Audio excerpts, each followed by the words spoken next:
Hello दोस्तों, इस video में हम आगे बात करेंगे कि प्रॉपर्टी खरीदते समय आपको किन किन बातों का ध्यान रखना है। सबसे पहला स्टेप आपका प्रॉपर्टी बुक करने से पहले क्या होना चाहिए, या फिर अगर आप लोन से प्रॉपर्टी खरीदना चाहते हैं तो कितना आपका लोन सैंक्शन हो सकता है, क्या आपकी एलिजिबिलिटी है।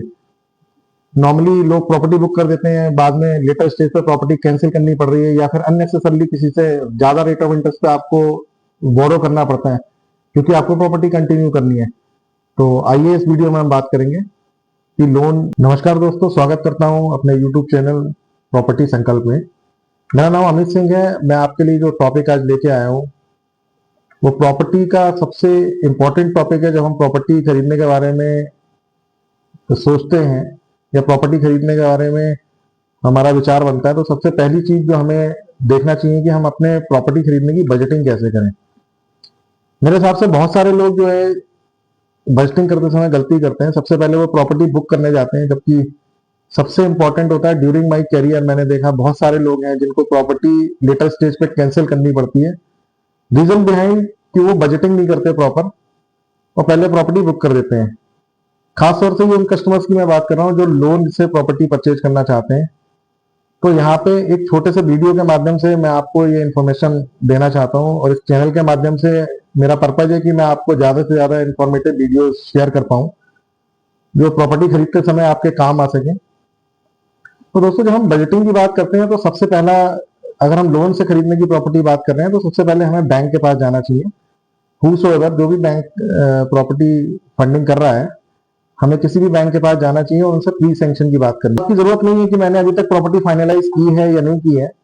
मैं किसी भी बैंक के पास जाऊं और मैं उनको बोलूं कि मेरा लोन प्री सैंक्शन कर दीजिए, तो प्री सैंक्शन के लिए सिर्फ आपके केवाईसी और आपके फाइनेंशियल्स की जरूरत पड़ती है।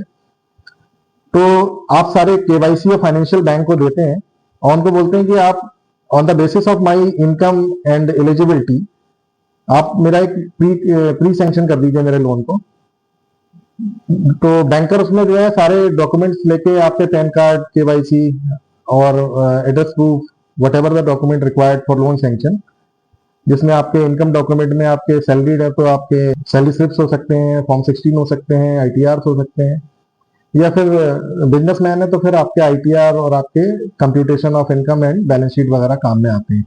तो ये सारे डॉक्यूमेंट जब आप बैंकर को देते हैं तो बैंकर आपका एक एलिजिबिलिटी निकालते हैं, जिसमें आपको एक आइडिया लग जाता है कि कितना लोन मेरा सैंक्शन होना है, कितना ओन कंट्रीब्यूशन मुझे इस प्रॉपर्टी के लिए लेना है। लेट सपोज आपको 1 करोड़ रुपए की प्रॉपर्टी खरीदनी है। अगर आप पहले बैंकर को सारे डॉक्यूमेंट देके अपना लोन प्री सैंक्शन करा लेते हैं तो you will have an idea कि कितना लोन आपका सैंक्शन होगा। दोस्तों, इसके अलावा कुछ और मैंडेटरी खर्चे होते हैं, जैसे कि रजिस्ट्रेशन ऑफ द प्रॉपर्टी, जो कि नॉर्मली हर स्टेट के हिसाब से या लैंड के हिसाब से डिपेंड करता है, सर्कल रेट के हिसाब से डिपेंड करता है कि किस जगह क्या रजिस्ट्री हो रही है। तो वो पैसे भी आपको अरेंज करने होते हैं, तो प्लीज उसका भी आइडिया पहले से लगा के रखें, सो दैट कि लेटर स्टेज पे जो है आपको स्ट्रेच ना करना पड़े। नॉर्मली लोग जो है प्रॉपर्टी लेते समय बोरो करना पड़ता है पैसा।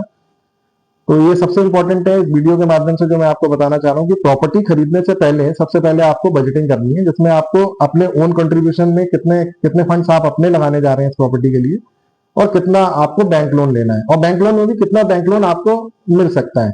नॉर्मली हर किसी की चाहत होती है बैंक लोन में जो 70 लाख मिल जाए, 80 लाख मिल जाए, but it is subject to approval of your bank loan. It's a sole description of bank. आप बैंक के पास जाइए, बैंक आपके सारे फाइनेंशियल को इवेलुएट करके करंटली जो ऑब्लिगेशन चल रही है उसके बेसिस पे आपको फाइनल एक एलिजिबिलिटी अमाउंट बता देगा सैंक्शन लेटर के माध्यम से। दोस्तों, इस सैंक्शन लेटर की जो वैलिडिटी होती है वो 90 डेज की होती है।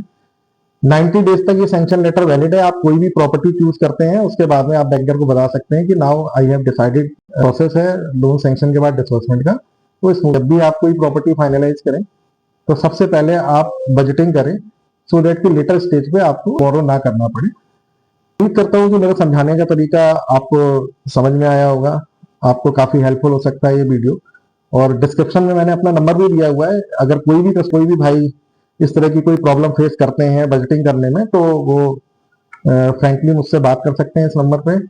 I will definitely guide what ever जो भी गाइडेंस चाहिए। तो उम्मीद करता हूँ ये वीडियो आपको पसंद आया होगा। तो आपको जानकारी अच्छी लगी हो तो चैनल को सब्सक्राइब करें, वीडियो को लाइक करें और अपने जानकारों को फॉरवर्ड